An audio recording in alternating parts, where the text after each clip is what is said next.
Hello students, good morning and welcome to Chemistry Zone.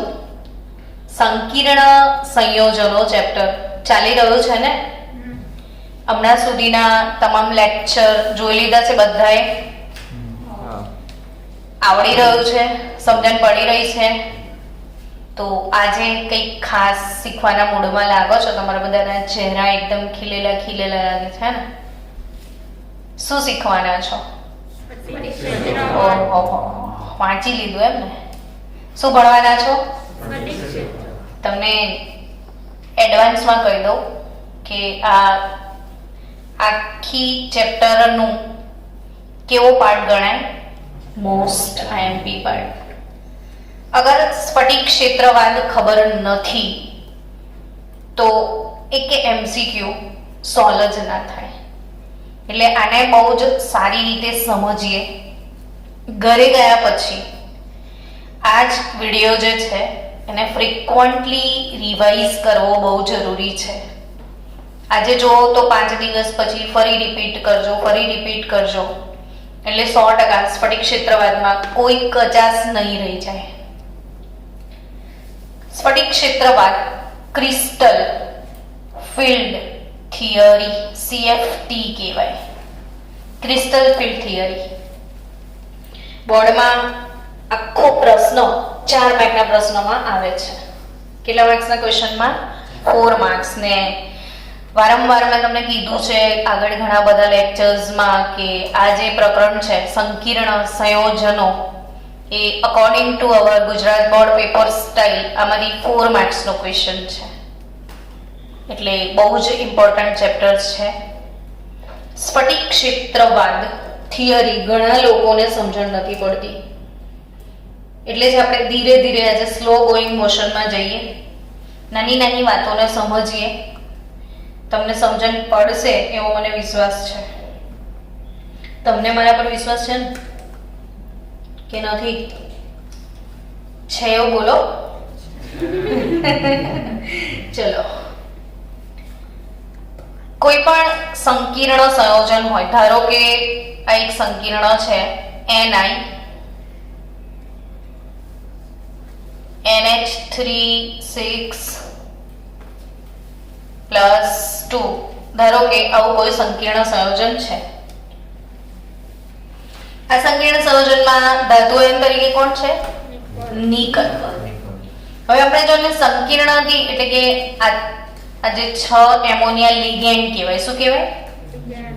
આ ધાતુ ion છે. તમે આટલા એના પાર્ટ્સને ઓળખતા શીખો પહેલા કે આ શું છે? ધાતુ આયન. ને ધાતુ આયન સાથે કનેક્ટેડ શું છે? 6 લિગેન્ડ. ને આ 6 લિગેન્ડ એ પોતાના ઇલેક્ટ્રોન યુગ્મ આ નિકલની ખાલી કક્ષકોમાં દાન કરતા હોય છે. ખ્યાલ છે ને બધાને? લિગેન્ડ શું કરે છે? પોતાના ઇલેક્ટ્રોન યુગ્મનું નિકલની ખાલી કક્ષકોમાં દાન કરીને કયા પ્રકારનો બંધ બનાવે છે? સવર્ગ સહસંયોજક બંધ. હવે આ સંકીર્ણમાંથી આઇસોલેટેડ એટલે અલગ કરેલો ફક્ત નિકલ ધાતુ હોય. નિકલ +2 આયન અલગ, હજી લિગેન્ડ આવ્યો નથી. લિગેન્ડના આવતા પહેલાની વાત છે. તો જ્યારે લિગેન્ડની હજી સુધી એન્ટ્રી નથી થઈ તો આમાંથી આઇસોલેટેડ જે ધાતુ આયન છે એ ધાતુ આયન પાસે પોતાની કેટલી કક્ષકો હોય છે? 5 ડી કક્ષકો હોય છે. 5 કઈ કક્ષકો હોય છે એની પાસે? ડી કક્ષકો. તો આ જે 5 ડી કક્ષકો છે એના પેટા પ્રકાર, ડી કક્ષકોના પેટા પ્રકાર વિશે જાણો છો તમે? 5 ડી કક્ષકો એટલે કઈ 5 ડી કક્ષકો? મારી ક્લાસમાં જેટલા પણ સ્ટુડન્ટ છે ને એ તમામને કોઈને બી હું ક્વેશ્ચન પૂછું ને તો 5 ડી કક્ષકો તો બધાને ખબર હોય જ. ચલો ફટાફટ બોલો.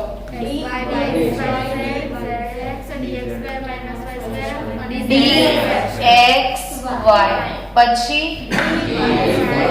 dy z અને પછી dz x પછી x² - y² dz². આવડે છે ને બધાને? ઊંઘમાં પણ આમ ફટાફટ ખબર હોવી જોઈએ કે ડી કક્ષક ને 5 પેટા પ્રકાર. કયા કયા 5? x y y z z x dx² - y² અને dz². એમાંથી આ x y y z z x અને આ બધાનો આકાર કેવો એ સમજીએ. ડી કક્ષક બોલીએ ને એટલે તરત મનમાં ઇમોશન આવે કે ઓહો એ તો ડબલ ડમ્બેલ. એસ કક્ષક તો કે ગોળ દડા જેવી. પી કક્ષક ડમ્બેલ આકાર ને ડી કક્ષક તો કે ડબલ ડમ્બેલ આકાર. સમજી રહ્યા છો? Double dumbbell. તો આ જે dx² - y² પહેલા હું બનાવું છું, સમજજો વસ્તુને, ધ્યાન આપશો તો આવડી જ જશે. ધારો કે હું આને x અક્ષ કહી દઉં ને આને કઈ અક્ષ કહી દઉં? y અક્ષ. તો x² - y² જે ડબલ ડમ્બેલ છે એ x અક્ષની ઉપર જ અને y નો લોબ y ની ઉપર જ આ રીતે હોય છે. સમજ્યા શું? તો કે પહેલા તો કક્ષક એટલે શું એની વ્યાખ્યા ખબર હોવી જોઈએ. કક્ષક કોને કહીએ છીએ એમ કો મને? મારો એકલવ્ય બહુ પાવરફુલ છે. જ્યાં ઇલેક્ટ્રોન મળવાની સંભાવના મહત્તમ હોય. શું કીધું મેં? એને આપણે શું કહેવાય? કક્ષક. એટલે આટલા એરિયામાં ઇલેક્ટ્રોન મળવાની સંભાવના x અક્ષ અને y અક્ષ પર આટલા જ એરિયામાં બહુ સારી હોય તો એ કઈ કક્ષક હોય? dx² - y². કક્ષક શબ્દ બોલીએ ને આ વ્યાખ્યા જો બહાર નીકળે તો એ મારો સ્ટુડન્ટ જ હોય એ હું કોન્ફિડન્ટલી કહી શકું છું. તેને એટલે જ આવડ્યું છે.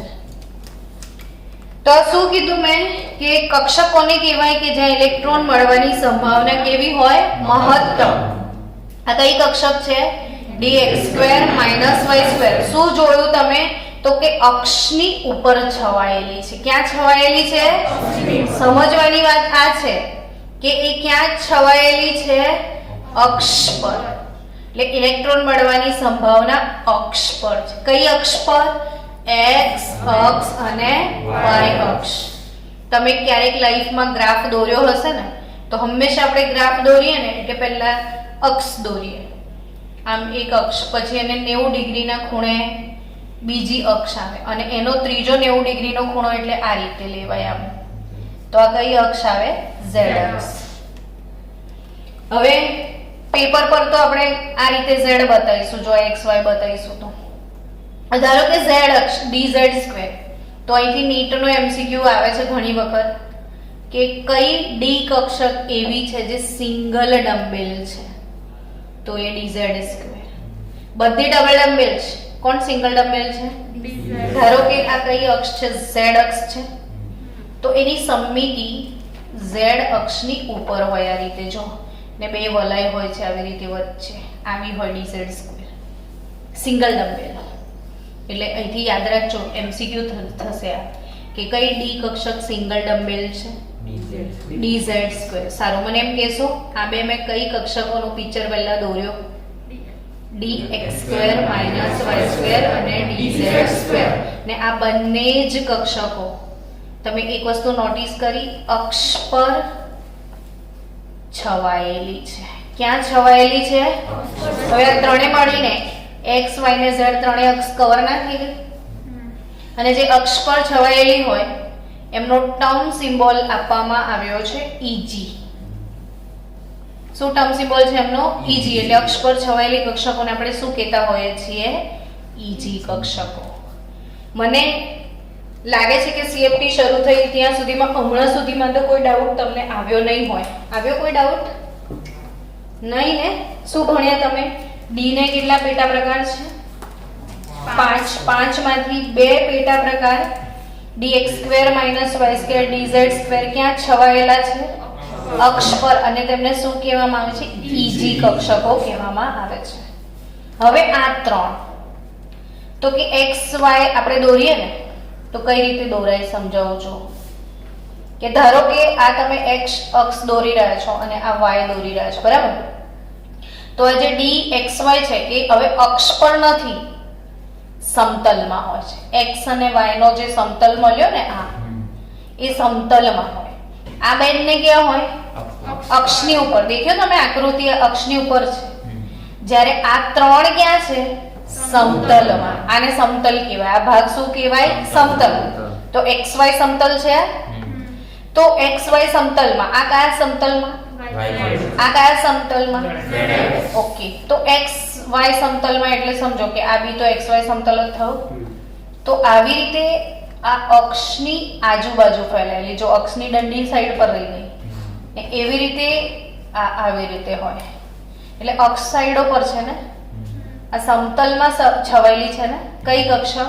dxy. એવી જ સેમ yz સમતલમાં આ હશે ને zx સમતલમાં આ હશે. એટલે ટૂંકમાં આ જે ત્રણ છે, આ ત્રણ કક્ષક dxy, dyz, dzx ક્યાં છે? સમતલમાં છવાયેલી છે. તો માની લો કે વચ્ચે નિકલ ધાતુ હોય ને તો એના તમામ સમતલમાં ડી કક્ષકો છે અને અક્ષ પર બી આ લોકો છે કે નહીં? તો અક્ષ પર આ રેડ વાળી ને ગ્રીન વાળી આ અક્ષ પર આવી જશે, બધી અક્ષ પર, ને સમતલમાં આ ત્રણ આવી જશે. એટલે ધાતુને તો બધી બાજુ, ચાહે સમતલ પર જાઓ ચાહે અક્ષ પર જાઓ, એની આજુબાજુ ગોળાકાર બધી બાજુ એની ફોજ કે જેની આર્મી કહેવાય એ છવાયેલી છે કે નહીં? ઇમેજિન કરો કે વચ્ચે ધાતુ, પછી એને બધી બાજુ પાંખિયા છે, એનો આખું કવરેજ અક્ષ પર બી છે, સમતલમાં બી છે, ને નિકલની રક્ષા એની ડી કક્ષકો છે. એની આજુબાજુ કોણ ફેલાયેલું છે? ડી કક્ષકો. અને આ સમતલમાં છવાયેલી જે છે એ કક્ષકોને આપણે કહેતા હોઈએ છીએ T2G. તો આ ત્રણ T2G કહેવાય અને આ બે EG કહેવાય. કન્સેપ્ટ ક્લિયર બધાનો? ચલો હવે આગળ વધીએ. આગળ શું કરી રહ્યા છીએ આપણે CFT ક્રિસ્ટલ ફિલ્ડ થિયરીમાં? કે હવે આ પાંચેય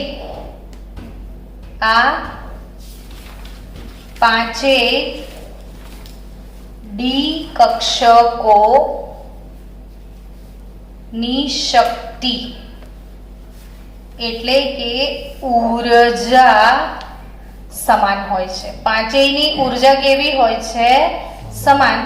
અને જેમની ઊર્જા સમાન હોય એને સમશક્તિ એટલે કે ડીજનરેટ કક્ષકો કહેવાય. પાંચેય કક્ષકોની શું સમાન છે? શક્તિ, ઊર્જા. ને જેમની ઊર્જા સમાન હોય એમને શું કહેવાય? સમશક્તિ અથવા શું કહેવાય? ડીજનરેટ કક્ષકો કહેવાય. પાંચેયને શું કહેવાય? ડીજનરેટ કક્ષકો કહેવાય. પણ જ્યારે સમજો વાતને કે ક્યારે એને પાંચે પાંચની ઊર્જા સમાન હોય જ્યારે એની આજુબાજુમાં કોઈ લિગેન્ડ આવતો નથી. સમજો વાત કે જે ચિત્તોડ, તમે પદ્માવતી પિક્ચર જોયું છે ને, તો ચિત્તોડનો જે કિલ્લો છે એની અંદર બધા ચિત્તોડના કિલ્લામાં બધા કેટલા મોજ મસ્તીથી જીવતા હતા, મજા કરતા હતા, ખુશહાલી મનાવતા હતા, લહેરથી રહેતા હતા. ક્યારે? જ્યારે અલાઉદ્દીન ખિલજી નહોતો આવ્યો ત્યાર સુધી. પછી ચિત્તોડની બહાર અલાઉદ્દીન ખિલજી પેલી તંબુ બનાવીને બેસી ગયો, દુશ્મનની એન્ટ્રી થઈ. હવે સમજી ગયા? એટલે જ્યારે દુશ્મનની એન્ટ્રી નથી થતી ત્યાં સુધી તો બધું જ લીલા લહેર છે ધાતુ આયનને. હવે કોની એન્ટ્રી થાય છે? દુશ્મનની. દુશ્મન એટલે લિગેન્ડ. અહીંયા અલાઉદ્દીન ખિલજી એટલે કોણ? લિગેન્ડ. સમજી રહ્યા છો? હવે લિગેન્ડની એન્ટ્રીથી શું ફરક પડે છે સમજો. આપણે પહેલા જ શીખવા જઈ રહ્યા છીએ અષ્ટ ફલકીય ક્ષેત્રમાં વિભાજન. શું શીખવા જઈ રહ્યા છો તમે? અષ્ટફલકીય ક્ષેત્રમાં વિભાજન. ને અષ્ટફલકીયને ઇંગ્લિશમાં કહેવાય ઓક્ટાહેડ્રલ ફિલ્ડ. શું કહેવાય? ઓક્ટાહેડ્રલ ફિલ્ડ. કયા ક્ષેત્રમાં વિભાજન? અષ્ટફલકીય ક્ષેત્રમાં વિભાજન. હવે ઓક્ટાહેડ્રલ ફિલ્ડમાં વિભાજન થાય અષ્ટફલકીય ક્ષેત્રમાં, તો લિગેન્ડ કઈ દિશામાંથી આવે સમજો. કે ચિત્તોડની બહાર ખિલજી બેઠો તો છે, પણ એને આક્રમણ કરવું હશે ચિત્તોડના કિલ્લા પર, તો પોતાનો પ્લાન તો બનાવવો પડશે કે હું આ દિશાથી જઈશ, આ દિશાથી જઈશ. એમ નકશો બને આખો કે હવે નિકલ NiNA36 છે ધારો કે, તો નિકલની આજુબાજુ કેટલા લિગેન્ડ આવવાના છે? 6 ને 6 પે ફિક્સ અષ્ટફલકીય. એટલે જો 6 લિગેન્ડનું ક્ષેત્ર બનવાનું હોય તો ઓબ્વિયસલી એનો આકાર અષ્ટફલકીય હશે, અને અષ્ટફલકીય આકારને તમારે સમજવાનો છે કે આવો આકાર છે. આવો આકાર એટલે આવા વાળો જે લિગેન્ડ છે એ આટલી દિશામાંથી આક્રમણ કરી શકે છે. શું સમજી રહ્યા છો તમે? આવા વાળો આક્રમણ કઈ દિશામાંથી કરી શકશે? અહીંથી એટલી આ જગ્યાથી એન્ટર થાય તો એ ચિત્તોડમાં એન્ટર થાય. હવે આ જગ્યાઓ એટલે શું? તો કે સમજો કે જો હું આને x અક્ષ કહી દઉં, આ દિશાને કઈ દિશા કહું? x અક્ષ. તો એને એક્ઝેક્ટ 90 ડિગ્રીના ખૂણે પરપેન્ડિક્યુલર આ y અક્ષ જ બનશે ને? હા કે ના? અને ઉપરવાળી આમ ને એક પાછળ, એટલે પેપર પર ભલે આમ બતાવેલી છે પણ હશે તો આમ ને. આ વાળી છે ને એ આમ હશે ને આ વાળી છે એ નીચે હશે. તો આને હું કઈ અક્ષ કહી દઉં? બોલો. z અક્ષ. સમજી ગયા? તમને અષ્ટફલકીય આકાર લોહીમાં ભળી જવો જોઈએ કે હવે ના ભૂલતા અષ્ટફલકીય આકાર કહેવાય. 4+2 કયો આકાર છે આ? અષ્ટફલકીય આકાર. આકાર કયો છે? અષ્ટફલકીય. ને એમાં લિગેન્ડની એન્ટ્રી અક્ષ પરથી થાય. ક્યાંથી થાય છે? એટલે યાદ રાખો કે અષ્ટફલકીય ક્ષેત્રમાં લિગેન્ડ અક્ષ પરથી આવશે. લિગેન્ડની એન્ટ્રી કયું દિશાકીય ફલક બનવાનું છે? અષ્ટફલકીય. અષ્ટફલક દિશામાંથી લિગેન્ડ આવશે. હવે પેલા ધાતુ આયન બિફોર અલાઉદ્દીન ખિલજી, આજે ચિત્તોડગઢની સેના, ચિત્તોડ પાસે જે ડી કક્ષકો હતી ને એની ડી કક્ષકો, આ નિકલની ડી કક્ષકો અક્ષ પર છવાયેલી હતી. હા કે ના? આ મેં અક્ષવાળી દોરી છે હમણાં. આ અક્ષ પર છવાયેલી કક્ષકો કઈ હતી? ઈજી એટલે શું? બરાબર. બાકીની બધી તો સમતલમાં છે ને. હવે દુશ્મન ક્યાંથી આવવાનો છે? અક્ષ પરથી. તો કઈ આર્મીને પ્રોબ્લેમ? અક્ષવાળી આર્મીને જ પ્રોબ્લેમ ને. ખાલી કઈ કક્ષકોને તકલીફ વર્તાશે? અક્ષવાળી. ઈજીને જ તકલીફ વર્તાશે. T2G ને કોઈ તકલીફ પડવાની નથી. એ તો સમતલમાં છે ને. આપણે કારગિલની બોર્ડર પર આક્રમણ થાય તો તમને ગોધરાવાસીઓને કઈ તકલીફ પડે? આપણે તો લહેર જ કરીશું. લડશે કોણ? કારગિલ વાળા ને. તો આવા વાળા કઈથી આવી રહ્યા છે? અક્ષ પરથી આવી રહ્યા છે. તો અક્ષ પર કઈ આર્મી છવાયેલી છે? dx² - y² ને dz. તો તકલીફ કોને પડશે? ઈજી ને જ પડશે. T2G ને કોઈ તકલીફ પડવાની કેમ કે T2G તો સમતલમાં છે અને સમતલથી દુશ્મન આવવાનો નથી. તમને ખરેખર સમજ પડે છે? પાક્કું? ઓકે. તો દુશ્મન ક્યાંથી આવે છે? અક્ષ પરથી. તો કોને નડશે? ઈજી ને. હવે તમને એમ થાય શું નડે? એમાં શું નડે? થાય છે એવું? તમને એમ કહો કે મને જ થાય છે ખાલી? તમને થાય છે? થાય છે? તો કે એ નડે કે આ જે ડી કક્ષકો છે એમાં ઇલેક્ટ્રોન તો આપણે લખતા હતા ને, અને આવા વાળો લિગેન્ડ પણ શું લઈને આવે છે? તો આ ઇલેક્ટ્રોન પર ઋણ વીજભાર ને આ ઇલેક્ટ્રોન પર શું? તો બે ઋણ વચ્ચે શું થાય? સમજી ગયા? બે ઋણ ઋણ વચ્ચે શું થાય? આવા વાળો ઋણ, હમ ભી ઋણ, તુમ ભી ઋણ, નહીં મજા આएगा. એટલે આ આગ બબૂલા થઈ જશે. કહેવાનો મતલબ કે પહેલા પાંચેય ડી કક્ષકોની ઉર્જા સમાન હતી, સમશક્તિક હતી. હવે સમશક્તિક રહેતી નથી. તો જ્યારે અષ્ટફલકીય ક્ષેત્રમાં લિગેન્ડની એન્ટ્રી થાય છે ત્યારે પાંચેય ડી કક્ષકોની ઉર્જામાં વિભાજન થાય છે. સમશક્તિક હવે રહેતી નથી.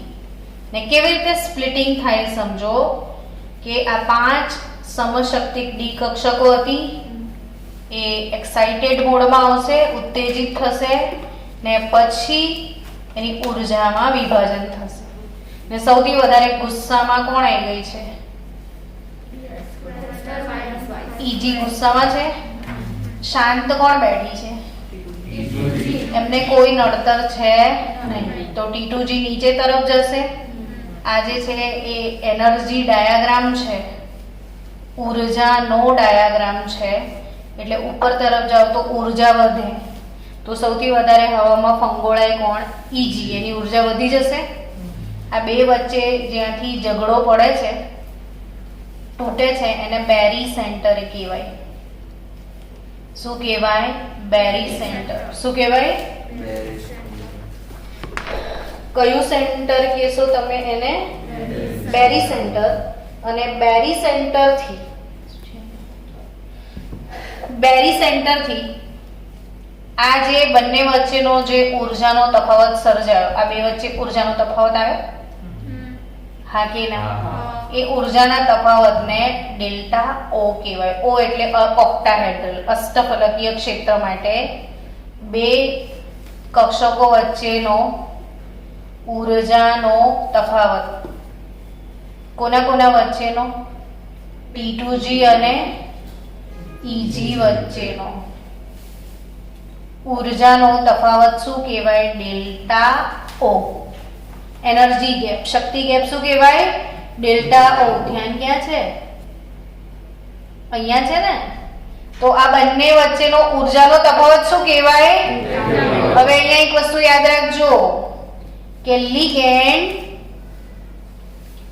જેટલો પ્રબળ, આપણે પેલી લિગેન્ડની શ્રેણી ભણેલા યાદ છે?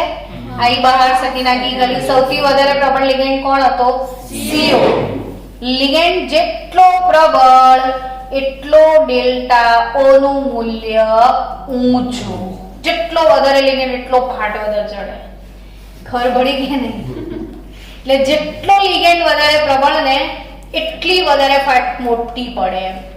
એટલે બહુ જ બધો એનર્જી ગેપ સર્જાય. નિર્બળ લિગેન્ડ હોય તો ચપટ થઈ જાય, બહુ વધારે સ્પ્લિટિંગ થાય નહીં. કોનામાં? નિર્બળમાં. એટલે લિગેન્ડ જેટલો પ્રબળ એટલું ડેલ્ટા ઓ નું મૂલ્ય વધે. સમજ્યા ને? શું યાદ રાખશો? એટલો ડેલ્ટા ઓ નું મૂલ્ય ઓછું. અને હવે આ બંને વચ્ચે આ બેરી સેન્ટર થયું. તો આ જે કુલ તફાવત છે એનો કેટલા ટકા ભાગ ઉપર ફંગોળે? તો તમને યાદ કેવી રીતે રાખવાનું? કુલ કક્ષકો 5 છે ને. આ કેટલી છે? 2 માટે 3 પંચમાંશ લખવાનું. અને આ કેટલી છે? તો શું લખવાનું? એટલે કુલ તફાવતનું 3 પંચમાંશ ભાગ આ ઉપર ફેંકાય ને કુલ તફાવતના 2 પંચમાંશ ભાગ આ નીચે આવે. હવે આ ઉપર જાય એટલે પ્લસ ને નીચે આવે તો આ ઉર્જા ઘટે ને આ ઉર્જા વધે. વધે એટલે પ્લસ ને ઘટે એટલે તો આ સમજણ પડી ગઈ. તો આ T2G, આ શું? EG. ક્લિયર કટ ખબર પડી હવે બધાને? હવે બાળકો જો D4 ઇલેક્ટ્રોન રચના હોય, કઈ ઇલેક્ટ્રોન રચના હોય? D4. એટલે માની લો કે ધાતુ આયનની આ જે D કક્ષક છે ને એમાં કેટલા ઇલેક્ટ્રોન હોય? 4. ને તમને કોઈ આઈને એમ કે પ્રબળ ઇલેક્ટ્રોન હોય, પ્રબળ લિગેન્ડ ફિલ્ડ છે અને તમને પ્રબળ લિગેન્ડ કીધું હોય એટલે તમે યુગ્મીકરણ કરીને બેસી જાઓ. કેવી રીતે કરો તમે યુગ્મીકરણ? પ્રબળ લિગેન્ડ હોય તો આ યુગ્મીકરણ થાય ને, તો તમે શું કરો? આને ઉઠાઈને અહીં નાખી દો ને, આને ઉઠાઈને અહીં. તમારી બુદ્ધિ આટલી જ ચાલશે, પણ એવું ના કરાય. તો પ્રબળ લિગેન્ડ ફિલ્ડ હોય એટલે આ જ તમને પરીક્ષાનો નીટ જી જે ગણો તેનો એમસીક્યુ બનશે. આ શું પૂછશે? D4 ઇલેક્ટ્રોન રચના હોય ને પ્રબળ લિગેન્ડ હોય તો ઇલેક્ટ્રોન રચના શું બનશે?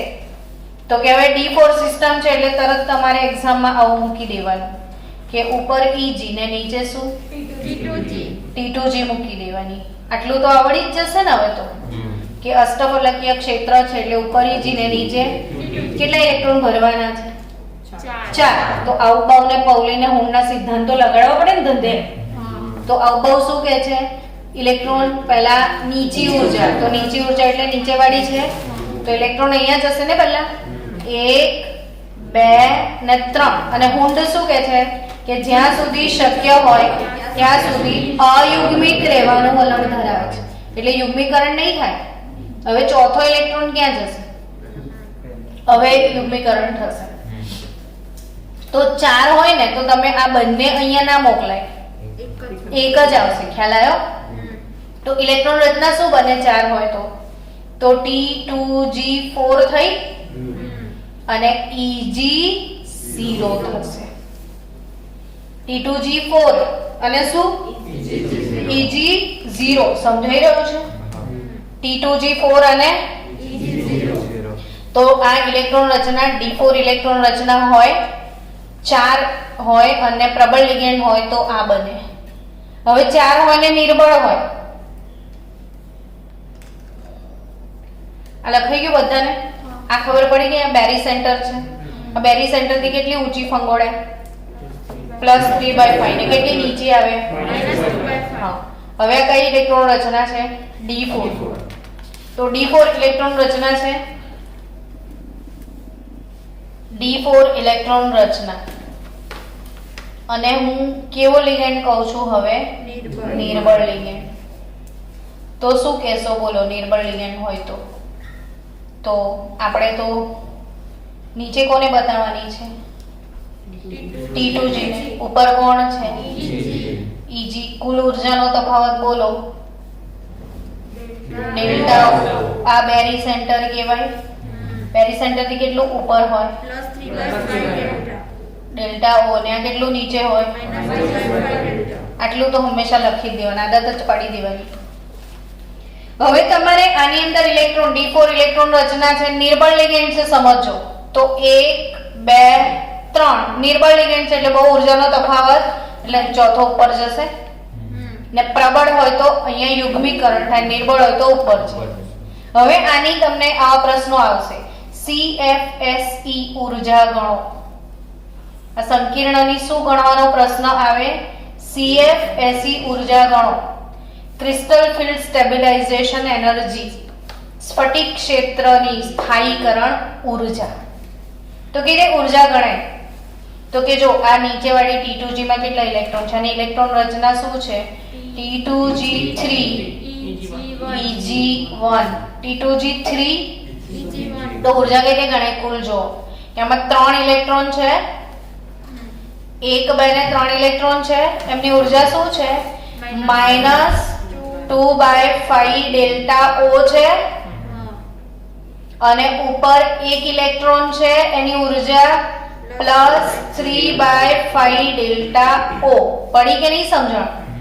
તો -6/5 થાય. -6/5 ડેલ્ટા O +3/5 ડેલ્ટા O. નીચેનું 5 સમાન છે તો -6 એટલે -3/5 ડેલ્ટા O આવશે. ને એને પોઈન્ટમાં કન્વર્ટ કરી દો તો 2 વડે ગુણી દો તો 3 દુ 6 અને નીચે 10 એટલે -0.6 ડેલ્ટા. હું આ રીતે પોઈન્ટ કાઢું જો 3 પંચમાંશ છે ને તો 2 વડે ગુણી દો ઉપર નીચે. 3 દુ કેટલા થયા? 6 ને 5 દુ 10 તો 0.6 આવી ગયો. એટલે બહુ ગણતરી કરવામાં મગજ ના વાપરવું પડે. તો આ CFSE ઉર્જા ગણતા આવડે. કોઈ પણ સંકીર્ણની. તો આવો કોઈ બી પ્રશ્ન પૂછાય તો આ વિભાજન કરવાનું, ઇલેક્ટ્રોન ગોઠવવાના ને પછી આ રીતે એની CF SE ઉર્જા ગણવાની. તો આ તમે કયા ક્ષેત્રનું વિભાજન શીખ્યા આજે? અષ્ટફલકીય ક્ષેત્રમાં વિભાજન. કયા લિગેન્ડ ફિલ્ડનું વિભાજન છે આ? અષ્ટફલકીય ક્ષેત્રમાં વિભાજન. આવડી ગયું? કયું ક્ષેત્ર ભણ્યા તમે? આ અષ્ટફલકીય ક્ષેત્ર. હવે સેમ ક્વેશ્ચન આપણે ચતુષ્ફલકીય ક્ષેત્ર માટે લઈએ. કયા ક્ષેત્ર માટે? સમ ચતુષ્ફલકીય ક્ષેત્ર. કેટલા લિગેન્ડ હોય તો સમચતુષ્ફલકીય આકાર રચાય? 4. સવર્ગાંક 4 માટે sp3 સંકરણ હશે તો આકાર કયો રચાશે? સમચતુષ્ફલકીય. તો સમચતુષ્ફલકીય આકાર રચાશે તો એ જોવાનું કે આકાર કેવો છે. તો આ મેટલ આયન એન્ટ્રી જુઓ. હવે તમે એક વસ્તુ નોટિસ કરશો ને તો દુશ્મન અહીંયા જે છે એ અક્ષ પરથી નથી આવી રહ્યો, સમતલમાંથી આવે છે. એટલે અહીં આગળ સમચતુષ્ફલકીય ક્ષેત્રમાં લિગેન્ડની દિશા જે છે, લિગેન્ડની દિશા કઈ છે? સમતલમાંથી આવે છે. લિગેન્ડ ક્યાંથી આવે છે? સમતલ. એટલે તકલીફ હવે કોને પડશે? T2G ને. G ને પડશે નહીં. એટલે હવે પેલી 5 સમશક્તિક ડી કક્ષકો છે એનું સ્ફટિક ક્ષેત્રમાં વિભાજન થશે. નીચે ને ઉપર કોણ હશે સમજાવો. ઉપર કોણ ફંગોળાશે હવે? T2G ને નીચે કોણ હશે? EG. બંને વચ્ચેનો જે તફાવત છે એને શું કહીશું? Delta T. O એટલે ઓક્ટાહેડ્રલ, T એટલે ટેટ્રાહેડ્રલ. તો સમચતુષ્ફલકીય ને આપણે ટેટ્રાહેડ્રલ ફિલ્ડ કહીએ છીએ. કયું ફિલ્ડ કહીએ છીએ? Tetrahedral field. So honour of tetrahedral આપણે ડેલ્ટા T લખશું. હવે આ બેરી સેન્ટર કહેવાય. બેરી સેન્ટર થી કેટલું ઉપર ફંગોળાય બોલો તો? બેરી સેન્ટર થી ઉપર કેટલું જશે? આ પ્લસ ના આ 3 છે તો 2/5 ડેલ્ટા T જશે ને આ નીચે કેટલું આવશે? -3/5 ડેલ્ટા T.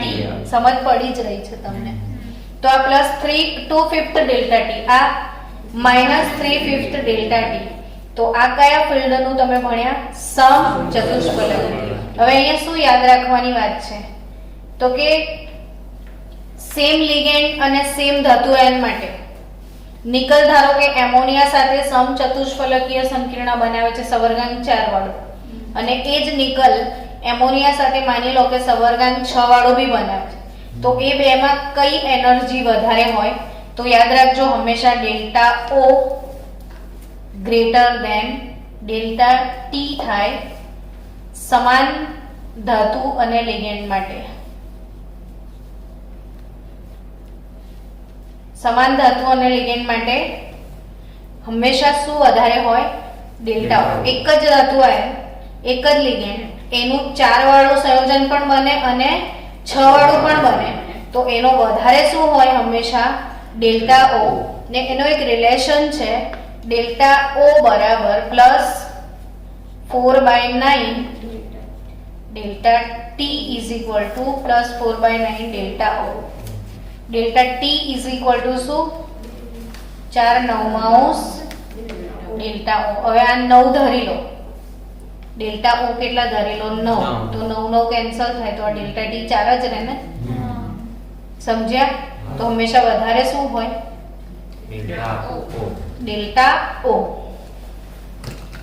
શું વધારે હોય? Delta O. સેમ લિગેન્ડ માટે. આ કયું ક્ષેત્રનું વિભાજન તમે ભણ્યા? સમચતુષ્ફલકીય ક્ષેત્ર. ને તમને કમ્પ્લીટલી સમજણ પડી? હવે મેં તમને એક એડિશનલ વસ્તુ જે તમારી ટેક્સ્ટબુકમાં નથી એ પણ મેં તમને તો પોપટ બનાવી દીધા છે. સવર્ગાંક 4 માં જ જો સંકરણ કયું થાય? DsP2, તો કયો આકાર રચાય? સમતલીય સમચોરસ. કયો આકાર રચાય? ને સમતલીય સમચોરસ આકાર રચાય ને તો એન્ટ્રી ક્યાંથી થાય છે જુઓ. હવે લિગેન્ડની એન્ટ્રીની દિશા જુઓ, અક્ષ પરથી, પણ એ બી ફક્ત x અને y અક્ષ પરથી છે, z અક્ષ પરથી. એટલે હવે પ્રોબ્લેમ xy ને જ થાય ને, બીજા કોઈને ના થાય. અને આકાર ચોરસ જેવો છે ને એટલે અક્ષવાળી જ ઉપર હશે. તો આનું 5 નું વિભાજન સમતલીય સમચોરસમાં કેવું હોય કે આ 5 જે છે એમાં EG ઉપર જ રહેશે અને T2G નીચે આવશે ને ફરીથી એ બે માં વિભાજન થશે. સૌથી વધારે હવામાં ફંગોળાશે કોણ? dx² - y². સમજી ગયા? એના પછી આમાંથી બી dxy ઉપર આવી જશે, xy વાળાને જ અસર થશે. હવે આની dz² નીચે જતી રહી ને આની પેલી બીજી બે કઈ? dxz અને dyz. આ બંને જે છે એ નીચે આવી જશે, dz² પછી dxy ને પછી dx² - y².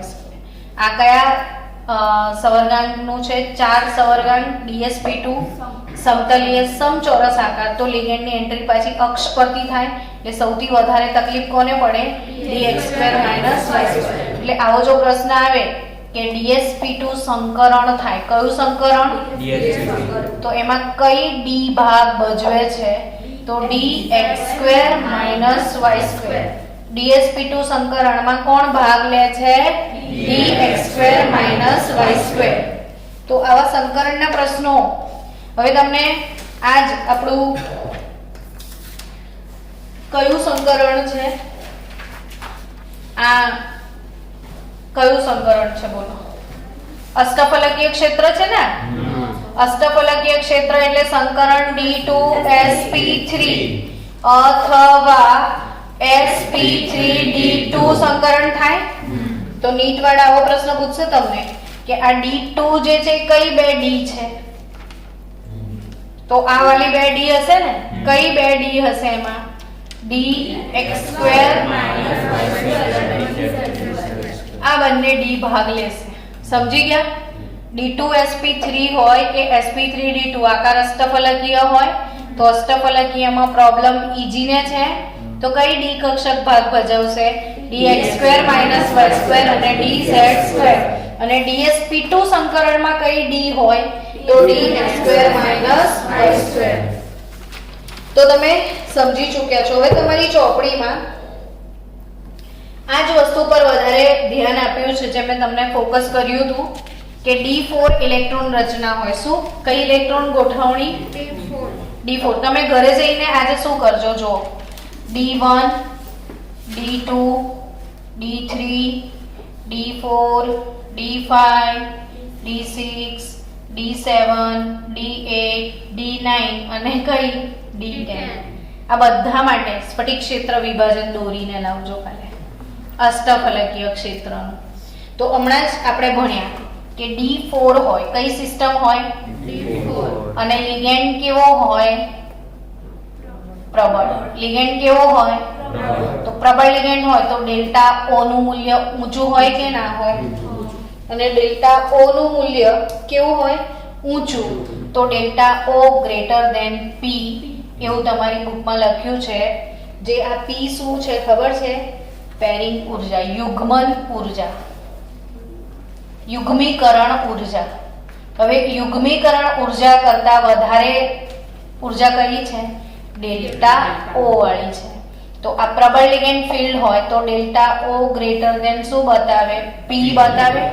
હવે જો P બતાવે તો આ જે D4 ઇલેક્ટ્રોન રચના છે એમાં કેવી રીતે યુગ્મીકરણ થયેલું બોલો? EG ઉપર હતી ને અને T2G નીચે હતી તો કેવી રીતે 4 ઇલેક્ટ્રોન ગોઠવાયેલા? 1 2 3 4 1 2 3 4 આવું ગોઠવાયેલું. તો અયુગ્મિત ઇલેક્ટ્રોન કેટલા હતા એવું કહો મને? અયુગ્મિત ઇલેક્ટ્રોનની સંખ્યા 2. હવે તમને ખબર છે ને અયુગ્મિત એટલે એકલા એકલા, અને એકલા હોય એટલે આને અપ સ્પિન કહેવાય.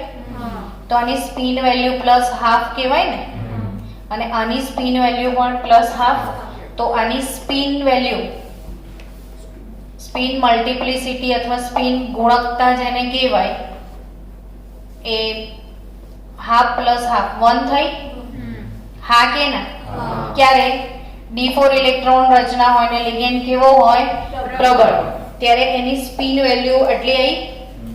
પણ જો d4 ઇલેક્ટ્રોન રચના હોય ને લિગેન્ડ કેવો હોય એમ કહો, લિગેન્ડ કેવો હોય નિર્બળ લિગેન્ડ હોય, તો જો નિર્બળ લિગેન્ડ હોય તો યુગ્મીકરણ થવાનું જ નથી ને. થાય નિર્બળ લિગેન્ડ હોય તો ડેલ્ટા O p થશે. બરાબર છે? તો 1 2 3 4 આવું જ રહેશે. હવે કેટલા અયુગ્મિક મળ્યા આમાં? 4. આમાં કેટલા અયુગ્મિક ઇલેક્ટ્રોન છે? 4 અયુગ્મિક ઇલેક્ટ્રોન છે. તો આની સ્પિન ગુણકતા કેટલી? સ્પિન ગુણકતા +2 થાય. તો આની સ્પિન ગુણકતા +2 હોય એટલે જ્યારે લિગેન્ડ કેવો હોય નિર્બળ હોય ને ત્યારે ઉચ્ચ સ્પિન સંકીર્ણ મળે. લિગેન્ડ નિર્બળ તો કેવું સંકીર્ણ? ઉચ્ચ સ્પિન. અને લિગેન્ડ કેવું પ્રબળ તો લો સ્પિન. એટલે શું કહીશું? લઘુ સ્પિન. ગુજરાતી શબ્દ શું કહીશું એને? નિમ્ન ભ્રમણ. અરે બાપ રે, શું શબ્દ છે? નિમ્ન ભ્રમણ, લો સ્પિન કોમ્પ્લેક્સ.